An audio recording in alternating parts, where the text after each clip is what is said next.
একের পর এক সেই ছবি আপনারা দেখলেন ফর্ম 7 জমার শেষ দিনে কিভাবে ধুন্ধুমার পরিস্থিতি তৈরি হলো।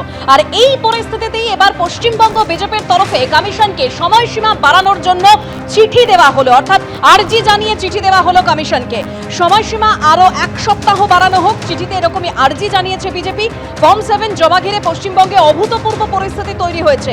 একজন ভোটার যত খুশি ফর্ম 7 দিতে পারেন, বিজ্ঞপ্তি দিয়েছে কমিশন। কমিশনের বিজ্ঞপ্তির পরও ফর্ম জমা নিচ্ছেন না ইআরও এইআরওরা। ফর্ম 7 জমা দেওয়ার সময় এক সপ্তাহ বাড়ানো হোক, চিঠিতে দাবি বিজেপির। আজ এসআইআর মামলার শুনানি ছিল সর্বোচ্চ আদালতে, যেখানে 3 দিনের মধ্যে লজিক্যাল ডিসক্রিপেন্সির তালিকা প্রকাশ করার জন্য জাতীয় নির্বাচন কমিশনকে নির্দেশ দিয়েছে সুপ্রিম কোর্ট। এবং এরই সঙ্গে বিএল এর মাধ্যমেও নথি জমা করা যেতে পারে, তবে উপযুক্ত অনুমতিপত্র থাকতে হবে, এরকমই নির্দেশ সুপ্রিম কোর্টের প্রধান বিচারপতি। তবে আজকে ঠিক কি সওয়াল জবাব হলো এবং মানুষের যে হয়রানি হচ্ছে সেই দিকটা কিভাবে বিবেচনা করে দেখলো সর্বোচ্চ আদালত, আরো বিস্তারিত আমরা জানবো সরাসরি আমাদের প্রতিনিধি সৌভিক মজুমদারের কাছ থেকে। সৌভিক,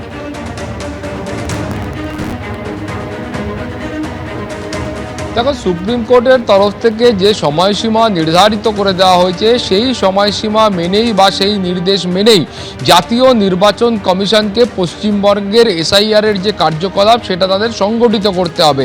কিন্তু এর পাশাপাশি সুপ্রিম কোর্টের যেটা বক্তব্য যে সাধারণ মানুষ তারা কিন্তু এই মুহূর্তে অত্যন্ত চাপের মধ্যে রয়েছে, ফলে তৃতীয় কোনো বিষয় আদালতের মধ্যে উত্থাপন করে সেই বিষয়ের মধ্যে জটিলতা না বাড়ানোই এই মুহূর্তে শ্রেয়।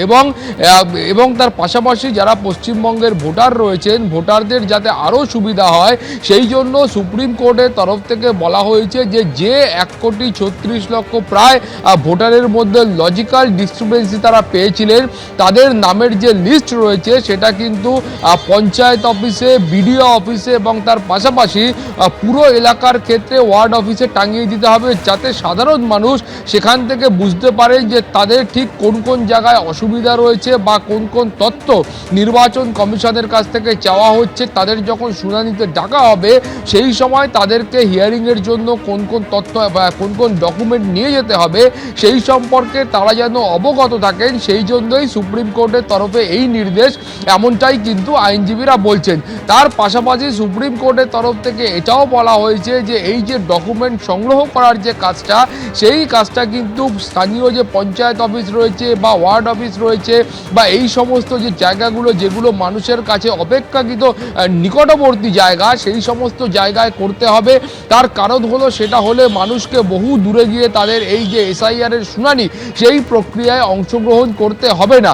এবং তার পাশাপাশি এই কাজের জন্য তুমি জানো যে জাতীয় নির্বাচন কমিশনের তরফ থেকে বারবার বলা হচ্ছে যে জাতীয় নির্বাচন কমিশন পশ্চিমবঙ্গ সরকারের কাছ থেকে সাহায্য পাচ্ছেন না, পশ্চিমবঙ্গ সরকারের কাছ থেকে তারা লোকবল পাচ্ছেন না, ফলে সেই অভিযোগ যেন না থাকে সেই জন্যই জাতীয় নির্বাচন কমিশনের পক্ষ থেকে যা সাহায্য চাওয়া হবে সেই লোকবল দিয়ে রাজ্য সরকার যেন নির্বাচন কমিশনকে সাহায্য করে সেই নির্দেশিকাও একই সঙ্গে দেওয়া হয়েছে।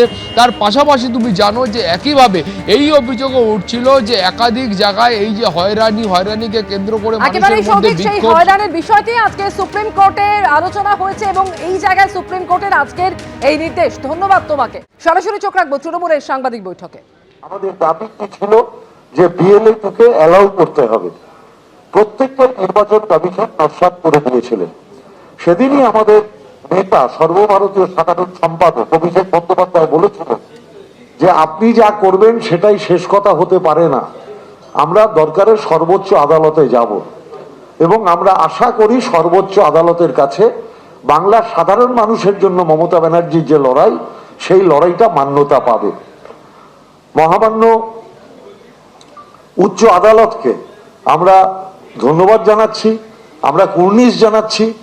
আমরা এটাই বলতে চাইছি যে বাংলার সাধারণ মানুষের যে হেনস্থা তার পরিপ্রেক্ষিতে পর্যবেক্ষণ করে আজকে মহামান্য আদালত আজকে সুনির্দিষ্ট কিছু রায় ঘোষণা করেছেন। প্রথম কথা হচ্ছে, আপনারা জেনে আনন্দিত হবেন, হিয়ারিং এখন ডিস্ট্রিবিউটেড করতে হবে, অর্থাৎ পঞ্চায়েত লেভেলে করতে হবে, ব্লক লেভেলে করতে হবে, ওয়ার্ড অফিসে করতে হবে। ডিসক্রিপেন্সির তালিকা টানাতে হবে 3 দিনের মধ্যে, তারপরে 10 দিনের মধ্যে পুরো হিয়ারিংটা কমপ্লিট করতে হবে। এবং শুধু লজিক্যাল ডিসক্রিপেন্সির তালিকা পাঠালে হবে না, সেই তালিকায় কেন তার নাম আছে সেটা কিন্তু বর্ণনা করতে হবে। অর্থাৎ তাকে লিখতে হবে কেন এই লজিক্যাল ডিসক্রিপেন্সি কে তালিকায় রাখা হয়েছে। বিএলএ2 শুধু নয়, বিএলএ2 কে তো অ্যালাউ করতেই হবে। যার হিয়ারিং হবে তিনি যাকে মনে করবেন তাকে নিয়ে যেতে পারবেন হিয়ারিং সেন্টারে। তার থেকেও বড় কথা, অ্যাডমিট কার্ডকে মান্যতা দিতে হবে, আধার কার্ডকেও মান্যতা দিতে হবে, এবং যেখানে আধার কার্ড, অ্যাডমিট কার্ড এদের মান্যতা দেওয়া হবে না সেসব ক্ষেত্রে তার তালিকা সুপ্রিম কোর্টের কাছে নির্বাচন কমিশনকে জমা দিতে হবে। এবং আরো একটা ব্যাপার হচ্ছে, যে হিয়ারিং গুলো আগে হয়েছে আমরা বারংবার বলেছিলাম এটা কেউ রিসিপ্ট পাচ্ছে না।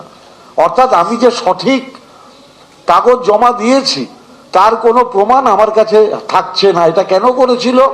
যাতে আমি ওনাদের এই স্বৈরাচারী মনোভাবের বিরুদ্ধে আমরা কোর্টে যেতে না পারি।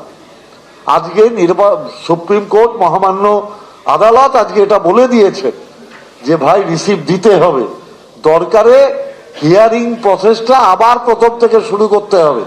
তুমি কাগজ নিলে তাকে রিসিপ্ট দিলে না, তুমি তাকে জানালে না যে তার সে কি কি কাগজ জমা দিয়েছে, এই স্বৈরাচারী মনোভাব চলবে না।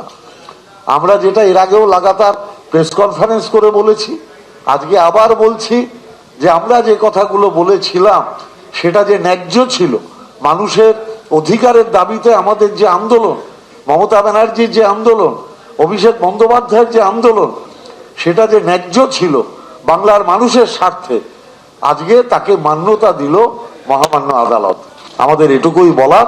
আমি দুই মন্ত্রী আছেন, মাননীয় ব্রাত্য বসু, মাননীয় চন্দ্রিমা ভট্টাচার্য, আমি তাদের বলার জন্য অনুরোধ করছি।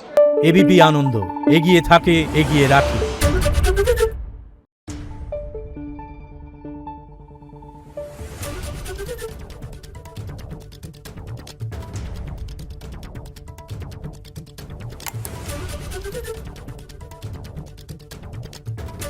Thank you.